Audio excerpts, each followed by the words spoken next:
This episode of the Redbeard Podcast is brought to you by DJ Tone Entertainment. If you're looking for a DJ to provide the best entertainment with cutting-edge equipment for your event, then look no further. From weddings and corporate events to birthday parties and family reunions, DJ Tone Entertainment can do it all. You can find their rates on Facebook or message them for a personalized quote. So don't wait. Book DJ Tone Entertainment today. Yo, what's going on, everybody? Happy Friday. It's the Redbeard Podcast. And this week we're going to be doing a special for you. We're actually going to be talking today about Independence Day, the movie. We just passed July 4th. Hope everybody had a good holiday, but no more of a perfect time to talk about the movie and how big of an impact it had on cinema at large and how it kind of revolutionized the way movies are made today. So stick around and enjoy this Independence Day episode.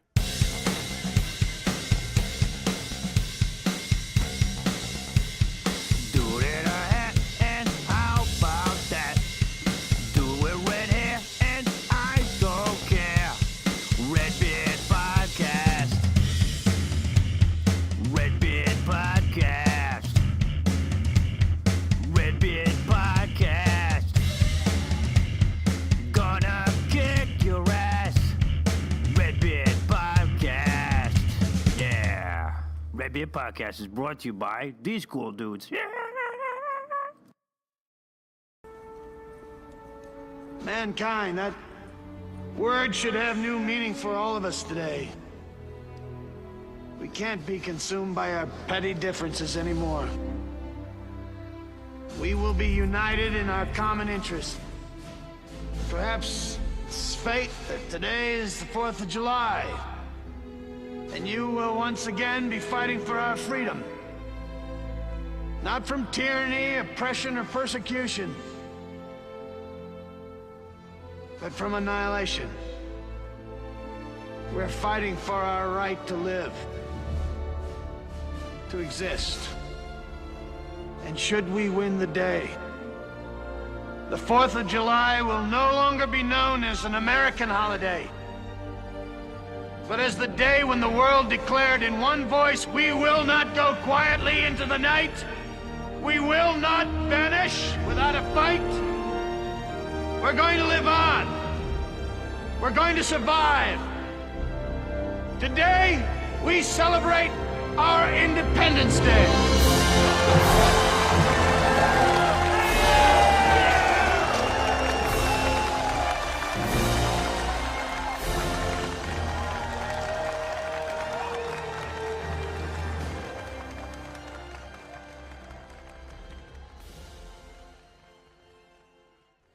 Hey everybody, we're back, and welcome to this Friday's episode of the Redbeard Podcast. I got Jim and Cooley with me. What's up, guys?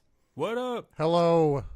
Hey, so this week we decided as the Redbeard Podcast crew to bring you guys a really special episode because 2 days ago was the 4th of July, and just the perfect time to talk about a movie called Independence Day, which is actually, Jim, what is this movie to you? It is my favorite movie.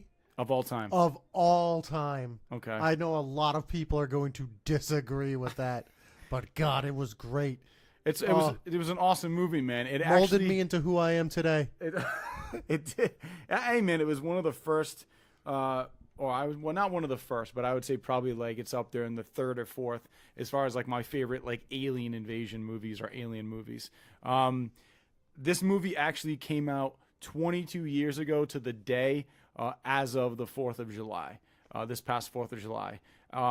It actually came out on July 3rd, at midnight, but I ended up seeing it on the Friday, and I'll never forget that when I was in the theater, I actually kind of felt like shit. I went with my dad and my sister, and didn't expect the movie to be as good as it was, but the movie was awesome. Bombastic. So, yeah, I actually felt better after I left the theater because like the adrenaline started going. I forgot I was sick, but I mean, like it was a really good movie.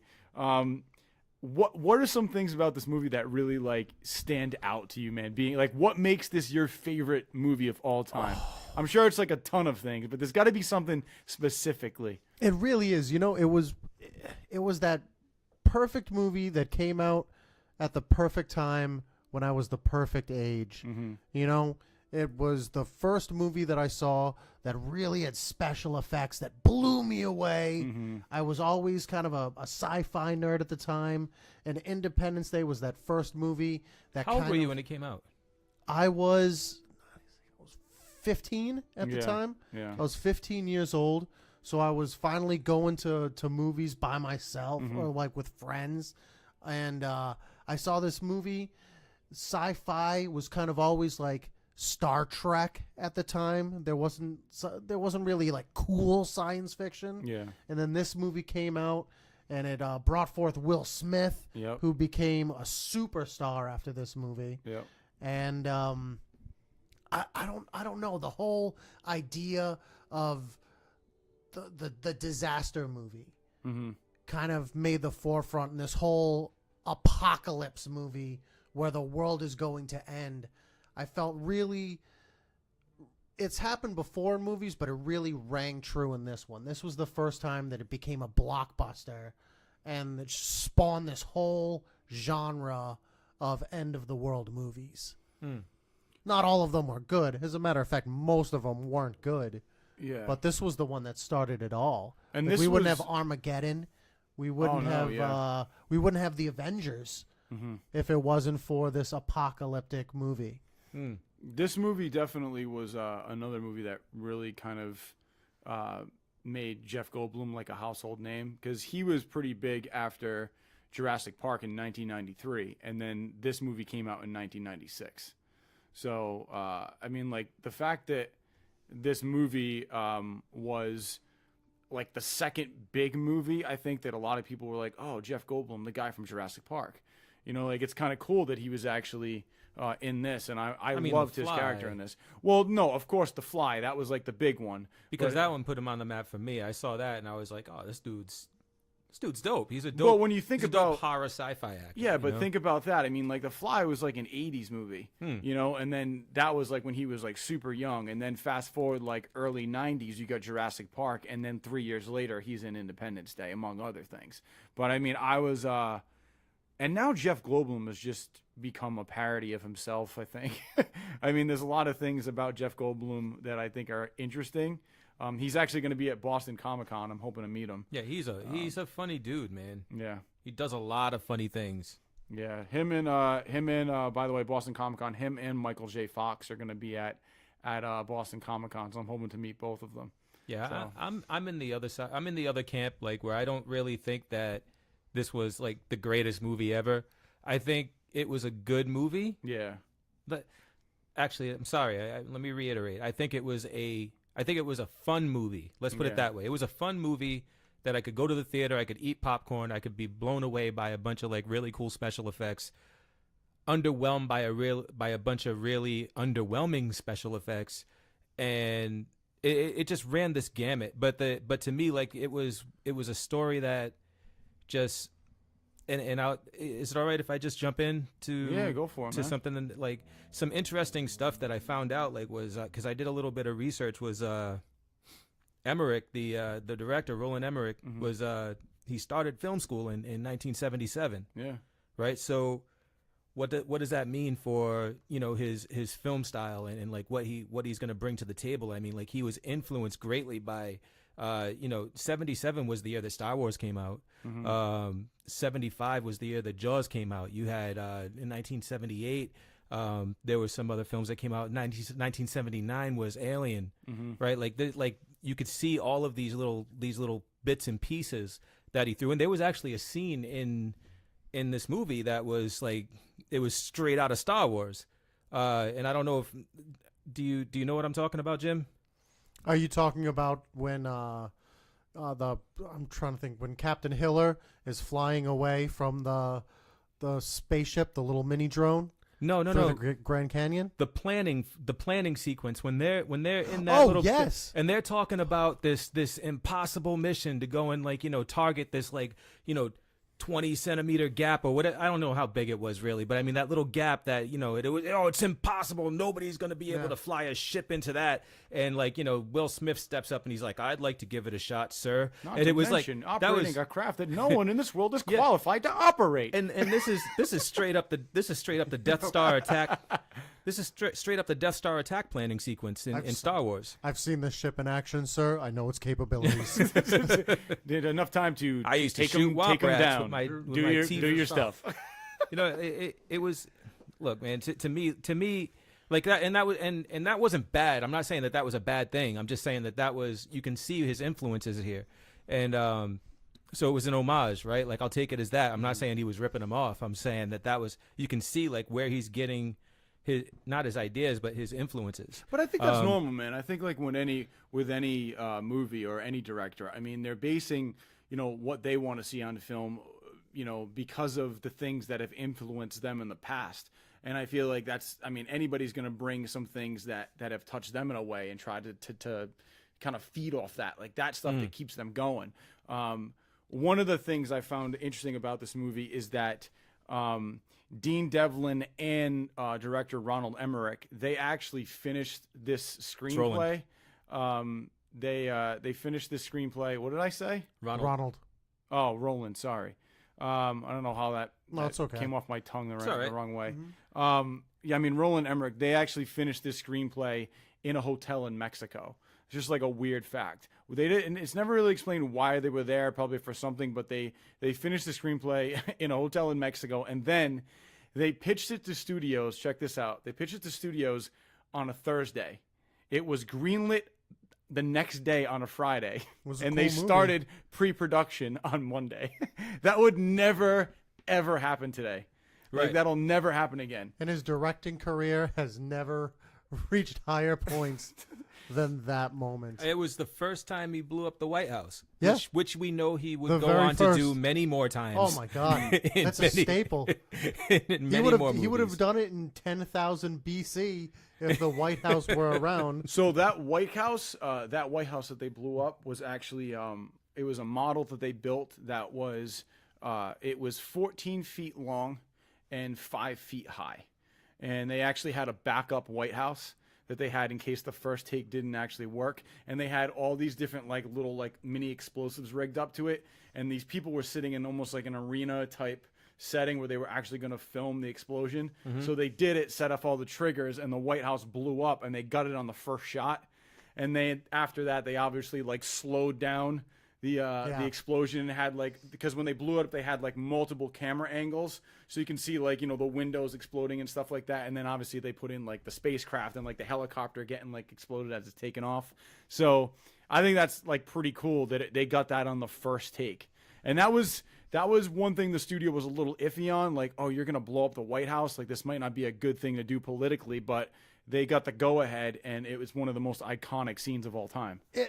It is. It's probably the most iconic scene of Independence Day. But how excited were you when you first saw the Empire State Building blow up? Yeah, that was awesome. Oh my God, that was like the pinnacle moment for me as a child when I saw, first off, the lead up. They did a great job in that movie of building up suspense. Yeah, they and did. then leading up to the moment where they. Well, it's a good like 45, 50 minutes before the first it explosion. took a while. Yeah, the whole time the aliens are coming in and what's happening, and then the helicopter comes in, built with all the lights flashing. Yeah, to kind close of do encounters. Like, to be kind of like close encounters. Then the helicopter gets blown up. The welcome wagon. What is up with the? All right. Close encounters as well. Like, I mean, like, what is up with the idea of like speaking to them with lights without knowing that that's a way of communicating? They're speaking them with lights. It's almost like a binary slash a Morse code. So that's how they were trying to communicate them. But they also use, in Close Encounters, they use tones. But with that welcome wagon, it had like patterns of light. They were almost like when you send out like an SOS with like a flashlight. It's kind of the same type of thing. It's all like mathematics. I can't explain it to you, but that's what they were going off of. But I almost feel like using lights to communicate is very non-threatening. Right.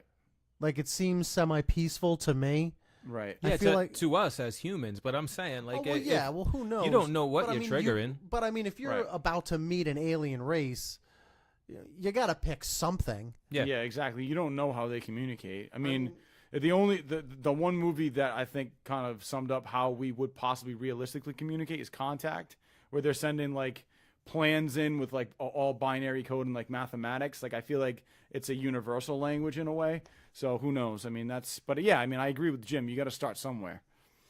I thought Arrival was cool. Oh, The Arrival was awesome. You Oh, mean, are you yeah. talking? Well, oh, Arrival was good. I thought you were talking about for a second the one with Charlie Sheen. Nah, no. No, but Arrival, yeah, that was definitely really cool. There was a kid that used to live next door to me that totally had backwards legs, and then he had an operation, and now he still has a limp, but he's fine pretty much. Cool segue, man. It's true. It happens in Yeah. life. You know, you don't expect it. Oh my God. You know, Don't drink when you're pregnant. Yo, I want to jump in on one thing. You talked about the Empire State Building. Yes. So here's another cool fact. So the character Russell Case, you know, who's obviously the guy, you know, Randy Quaid plays. Mm-hmm. He actually was supposed to blow up the ship at the end of the movie with his crop dusting plane. It was Yes. supposed to have a bomb strapped to it, and he was supposed to like take off in that plane and accept that he wasn't going to come back, and that's how he was going to blow it up. They ran this like with test audiences, and that's like the one problem people had with it. They were did like, you say Russell Case? isn't that his name in the movie? I'm Russell Case, sir. I thought it was Cousin Eddie. That's vacation, bro. Yeah. So, shitter's full. Yeah. Yeah. Wrong It was movie. the same character, bro. I guess. Yeah. But anyway, so Yeah, he's never taken seriously in yeah. movies. But here's the thing. So they ran that, test audiences hated it. So last minute they actually reshot it and they put him in an F-16, right? So he you'll notice too that, and I'm leading back to the Empire State Building. It's all going to be full circle. Do it. So they actually had to reshoot it, and if you look at Randy Quaid in one scene, he's got like shorter hair, and then like when he's like drinking coffee trying to get sober, his hair is a lot longer, and he's like his beard is all like makeup. And then the other thing I noticed is that when he's in the plane and he says "hello, boys," he's clean shaven, which I thought was interesting. So, but the other thing too, so he goes up, right, and that scene, you know, obviously is all special effects. That explosion that you see happen is the Empire State Building upside down in reverse.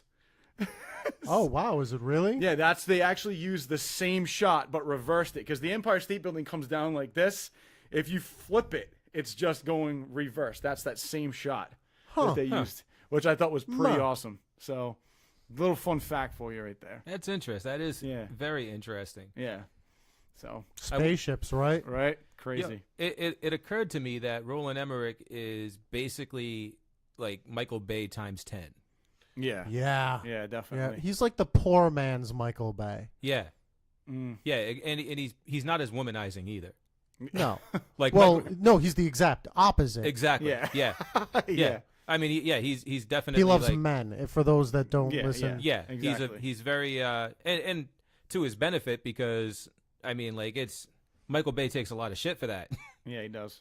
Yeah, rightfully so. I mean, like, you didn't really need Megan Fox in a Transformers movie. I wasn't complaining. No. But Yeah, I wasn't Did- either. Who didn't real- was didn't complaining really- at the didn't time? really- But need she's it. the love interest eye candy that you need in a movie, I guess. not for you know what I Shia mean? LaBeouf, though. I don't know. I didn't find that unbelievable. I mean, there's always like that really attractive girl that likes the guy that like doesn't have to be a 10 but like is quirky in some way. You know what I mean? I don't know. She also didn't look at all like a high schooler. No. No. Just like nobody in Saved by the Bell was in high school. Yeah. They were all like late college But we're not talking about Michael Bay and Transformers. or Saved by the Bell. Let's get back to ID4. Yeah. So, did you know that the movie actually was not originally supposed to be called Independence Day?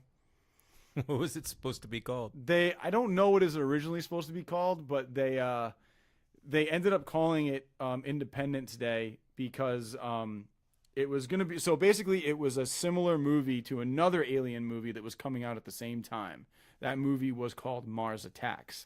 That was actually supposed to come out in Very different movies. Yeah. they were both alien related at the time. Like they were like aliens or alien invasion, another kind of alien invasion in some ways. But Mars Attacks was actually supposed to be coming out in August, got pushed back to December once ID4 came out. And ID4 officially was named Independence Day because of Bill Pullman's speech, where he's like, "Today we celebrate our Independence Day." What a classic speech! That line at the end is why they actually called it like ID4 Independence Day. Yeah, which I thought was pretty cool. But Mars Attacks got pushed back because Independence Day was doing so well in theaters that they didn't want that to be overshadowed. But it came out in December, and nobody really cares about Mars Attacks anyway.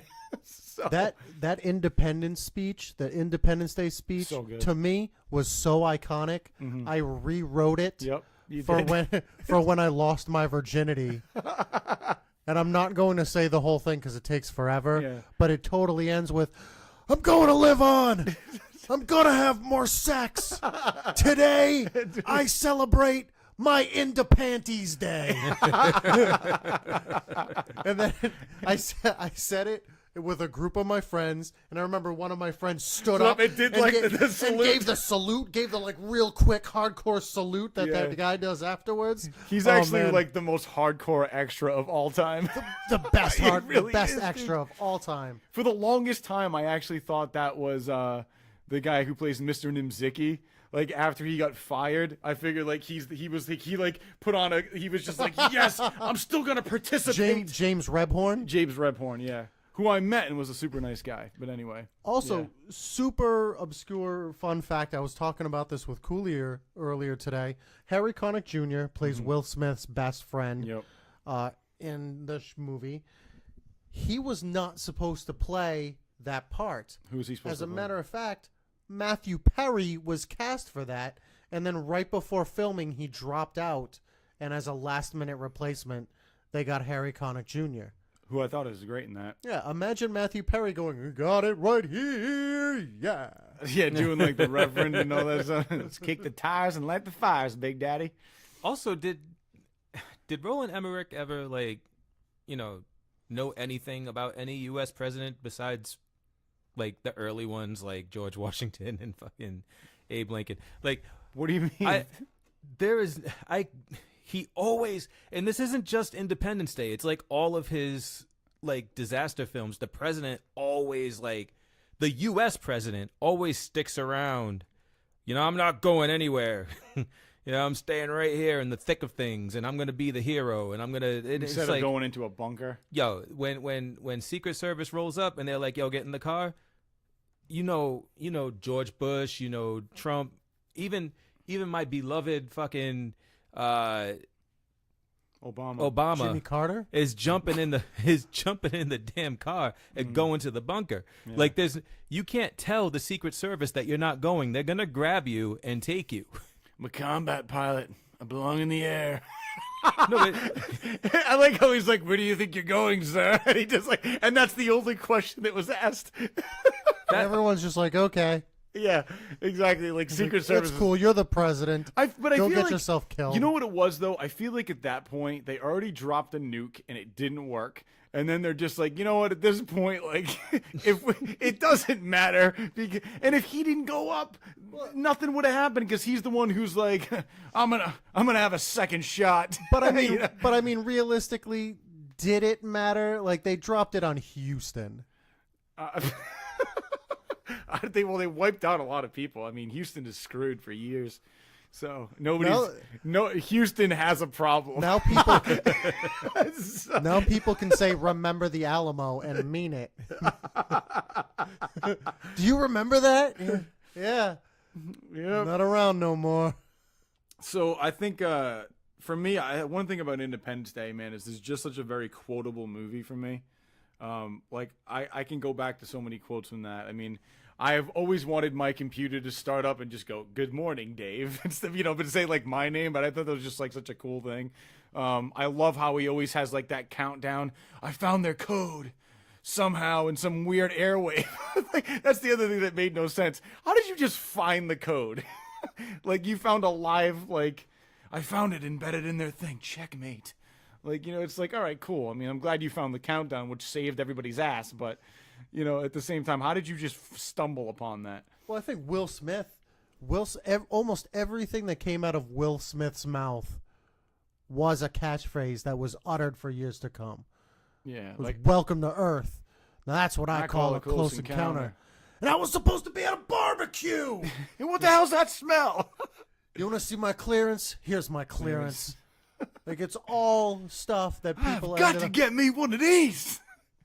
You know, It's all memorable lines. And, So good. and speaking of Will Smith, like I said, this is probably the movie that really catapulted him into superstardom. Yeah. I mean, he was on Fresh Prince, which, as we all know, I think it's one of the beloved TV shows of our generation. hey, it's still on a rerun, man. No, yeah, it's people love it. Yeah. And then he did 6 Degrees of Separation, Yep. you know, to show his dramatic side, and people are like, oh crap, he might be able to make the jump and do movies, be a serious actor. Mm-hmm. And then 2 years later came out with Bad Boys. Yep. And Bad Boys was like the awakening, was like, wait a second, who's this? Yeah. And then because of that, he gets into Independence Day. Independence Day is this huge movie. blockbuster. Not that Bad Boys wasn't, but Independence Day at the time was one of the biggest like box office successes Yeah, I mean, of all time. Well, Bad Boys was an action movie, but also like had a lot of comedy in it, you know. And this was very similar, but had more action, had a more serious tone to it. Yeah. Like for me, I guess the reason why I didn't appreciate it as a film is like I personally, and this is a personal thing, I like a story about, you know, the character and like finding the character and the hero and watching them grow into the hero to save the day. Like I don't like Will Smith was one of my particular problems with the film, because the minute you see him, you automatically know that he is going to be one of the people that pull everything together. He was like a 'Cause he's hero just, right away. Like, yeah, he jumps up out of bed, puts his shit on, and he's like, I'm going to get that fucking spaceship. Was that another earthquake? Yeah, he's like, and he gets dressed, and she's like, don't go, or whatever she says, and he's like, yeah, well, why not? And she's like, because of that. And she points at the spaceship. Canceled it. Yeah, and he doesn't care. He's just ready to go and fight this thing, and it just bothered me a little bit. I mean, I think one of the coolest things about this movie too is that you get to see like the inside of like the mothership. Like they left Earth too, went to space, got into the mothership, and then got out. I mean, and that chase scene at the end is so unrealistic, by the way. Like, if you actually, he's like, can you get us out of here in 30 seconds? Dude, I literally put a timer on my phone. By like 14 seconds on TV time, they're done. Like, they slowed 30 seconds down is like 50 seconds. Like, they would have never gotten out of there in time, which is, you know, it makes for a great movie, and they get out. Still, I feel like that squeeze they get through at the end, they should have opened that up a little bit more. Which movie are you talking I'm about? talking about Independence Day, where like The first one? yeah, where All they're coming out of the mothership and that triangle door is starting to close. Like, Oh yeah. to this day, they need to open those up a little bit more, because the space that he goes through is impossible. I got confused because I just watched both movies, and both movies do the same fucking thing. Well, With that close space thing. And we're going to talk all about we're going to talk about Independence Day Resurgence in our next episode. But anyway, one other fun fact I want to throw out, just because I remembered it and we're talking about them in the mothership. You know where they're actually lighting the cigars? Yeah. Or even at the end where, like, you know, Jeff Goldblum and they're smoking the cigars. Do not promise you fireworks. So, Jeff Goldblum did not do well with like cigar smoke. He had like a really big problem with it. Like, he couldn't do it, and he had a problem lighting it and keeping it lit. So when they actually had to stop filming, an AD had to take his cigar, continue to light it and keep it going, so that when they were like, action, they just handed it back to him. So, but I mean, he looks like he actually knows what he's doing, to be honest with you. So I guess it's an indication he's a decent actor. Another thing that I personally enjoyed from this movie was the sheer scope of the alien invasion. Oh, yeah. Like how gigantic it was. Yeah. I remember in Star Wars, the very first scene in Star Wars where you see the rebel ship flying away and then you see the destroyer come in. Yeah. And Yeah, it just yeah. goes on Yeah. and on and on. That movie kind of gave me the same feel, because you had the mini ships, Yeah. and the mini ships were like a mile wide. Yeah, exactly. And then the mothership was the size of the moon. Well, Like, it was they like a hollow did that moon. really good because you actually see like the shadow, and then it goes over the American flag and keeps going. Like I thought that was a great shot. I thought that was a very cool scene. Yeah. Where it has, it shows where they landed on the moon. Yeah. And it shows all the footprints, and then it shows the moon shaking. Yeah. And all of the footprints get washed away. Yeah. I thought that was a very intriguing first moment in the movie. Yep. To kind of be like, what the F is going on? Yep. Oh, so good. Yeah, I mean, I will tell you though that it's definitely up there with one of my favorite alien movies of all time. Though I'm gonna say my first one is gonna be Close Encounters. 2 is gonna be E.T. and Independence Day is another one. But I mean, as far as Alien and Predator, they're not really like alien invasion movies. It's kind of just like, action movies, but I think those are my top 3. E.T., Close Encounters, and Independence Day. Yeah. Oh, so much of my youth is tied into this movie. Like Oh, when I I agree. think back of just things that really bring back nostalgia and how I felt when I was a kid, that movie Independence Day, every time that I watch it, You know it what? does that for me. You know it what? takes me back. The one part in Independence Day that still I enjoy every time is where he goes into Area 51 and sees everything for the first time. And he's like, and my favorite line is he's like, why wasn't I told about this? And then that guy goes, 2 words, Mr. President, plausible deniability. And it's like, that is why our president has no fucking clue if there's something like that. And Jim, you can kind of attest to this. Your stepfather used to work at Area 51 and said there's nothing there that he knows about. Yep, he worked there. He was working on radar to try and detect the stealth bomber, Yep. which was being built there. Yep, that's a story for another time. Yeah, definitely. But yeah, It was a fun fact. he was there and he was like, no aliens, just stealth bomber. Yeah, that he knows about. So who knows? Yep. Maybe it's above his clearance. Oh man, he loved to drink. To forget what he saw there. So, oh man. Well, yeah. Well, that's it then. That's our Independence Day episode 1. Check us out on Monday when we talk Independence Day 2 Resurgence. Yeah. Oh, Or regurgitation. Yeah, that's about right. Regurgence. Yeah. Word. Yeah, check us out Monday for that, and make sure you check out the We Love Wednesdays every Thursday show on Thursdays, and Mondays after the Bachelorette runs. Once that ends, you get to listen to the Bachelor After Party with Becca and Tony. So yeah. make sure you tune into that, and we'll see you later. And check us out on nerdruckusnetwork.com. Yeah, I forgot about that. Yeah, man. Yeah, That's where you can get all of our stuff. Nerds Making Noise. We're on Twitter too and everywhere, so check us out. I'm here for now. Goodbye, everyone. Peace.